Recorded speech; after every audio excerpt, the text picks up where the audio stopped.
Hey everyone, it's the man with a capital M here. Today I'm going to be talking about wallets. Specifically, I'm going to be doing a little review of the Maxx&Unicorn Slim Leather Bifold wallet. This is something that I picked up a couple months ago. I've been really happy with it, but I noticed that there weren't that many reviews on it before I bought it, and certainly no video reviews. So I thought it'd be helpful for everyone looking to buy this type of wallet to make a short YouTube video on it. I also thought I'd give you a little bit of context as how I came to buying that wallet. I was dealing with a problem that I think a lot of guys probably have, and I think that sharing some of my insights on that might help you decide that, yeah, this is probably something I should pick up also. So this really hideous thing that you see in front of the camera is the wallet I started out with about 6 or 7 years ago. I think I was just out of college and I needed something cheap. I wanted something that at least looked like it was leather. So I went to Marshall's or Ross or one of those and I picked this thing up. Now, not only is it just frankly pretty ugly in the first place, it's absolutely enormous. I mean, when you open it up, you can see that there are pockets everywhere.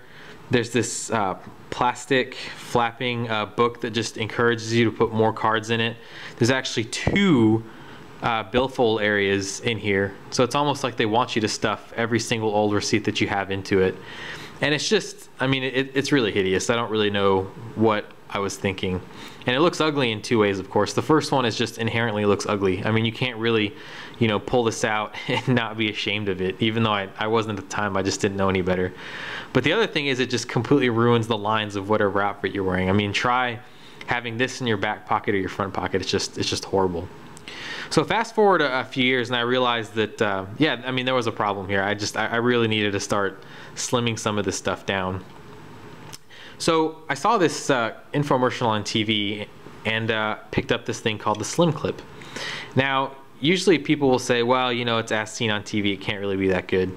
This actually does the trick really well. I paid 10 bucks for it. I think it might even have been 20.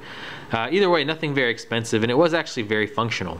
And that brings me to my next point, which is that in order to start looking a little bit more put together and not having so much stuff on you, you need two things. The first is that you actually need something that will force you not to carry around so much. So you saw in that wallet before, there were pockets everywhere, flaps everywhere. I mean, you could easily overstuff that if you wanted to.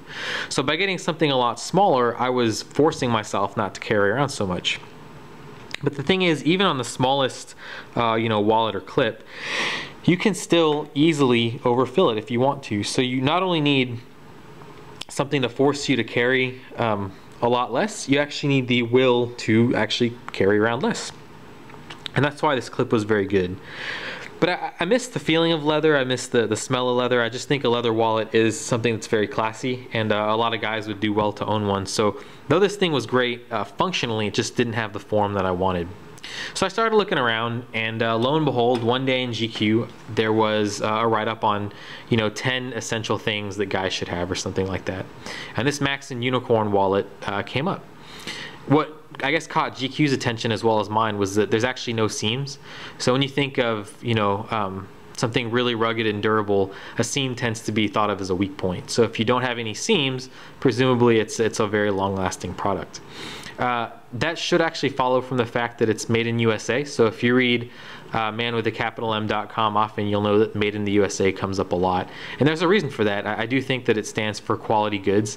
And this wallet, in fact, actually has a lifetime guarantee. You can see, in fact, that it's engraved here. It's actually handmade in Brooklyn. And then here is the brand name, Maxx&Unicorn.com. Or I'm sorry, Maxx&Unicorn Company. And that's actually very important because one of the things that you will realize when you go looking for these wallets is that there really is no company webpage.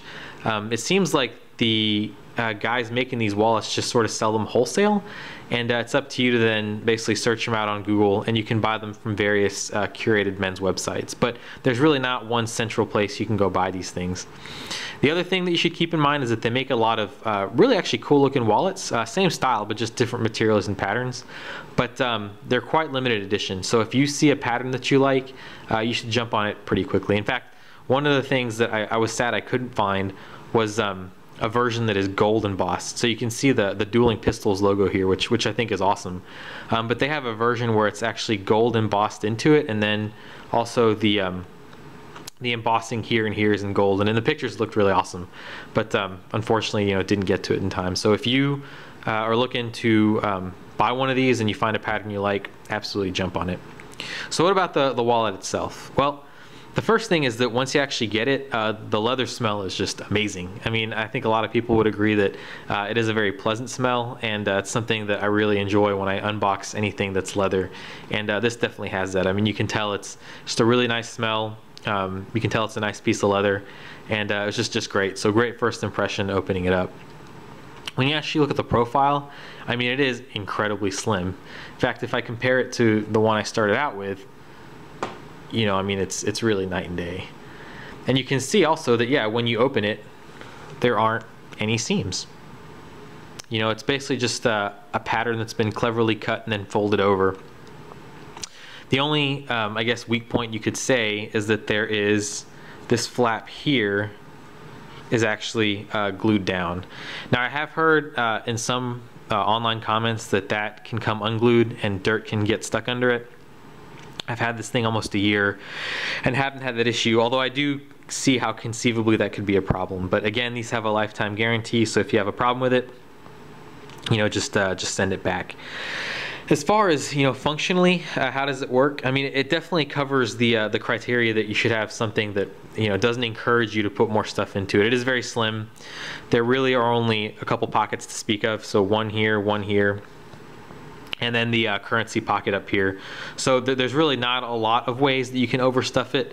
But that said, you know, if you really don't pay attention to it, you can put basically too much into it for the profile. So it's gonna bulge, it's gonna look bad, and you're gonna ruin the really nice slim profile that you started out with. One thing that I would say is that if you actually look, you can see there's this kind of crease up here, and that's because the leather is so soft that once you take it in and out of your pocket, obviously one part's going to be reinforced with the cards, and then the top part won't be. So this is going to flap around, and it's going to cause this crease, and it looks a little unnatural. That's the one kind of thing I'm not very happy with, is that it starts out nice and flat, and just ends up looking a little bit just a little bit irregular. So, you know, I wish they could have maybe made the leather piece smaller and just had it to where, you know, the top ended at the cards. Overall though, I am very happy with it. It's a huge step up from what I started with. The leather seems to be holding up really well. The phrase that GQ used was buttery soft, and it is a very soft leather. Nothing torn. There are a couple scratches, but you know, I happen to think that they add to the character of the wallet, so I have no problems with that. It does age very nicely. One thing I will say is that this is very much a casual wallet. I picked brown because most of the time it does go well with you know, the office casual things I'm working in, or even the clothes I used to go out with. But I don't know that this would be a really good wallet if you're wearing, you know, a suit to go out to, say, I don't know, the opera or the symphony, or, you know, a nice restaurant. I think you need something black, and even the black version of this I think would be just a little bit too casual for those types of purposes. So I'm still looking for, you know, a really nice clean formal wallet. But I'd say that, you know, if you're just wanting some casual, if you want to go a little nuts with some of the other limited edition designs that the company puts out, this is definitely a good choice. And for the price that they're asking for, about 90 bucks, I mean, you could do a lot worse. So given where I started out at, given where I ended up, I think GQ is right to call this something that guys should own.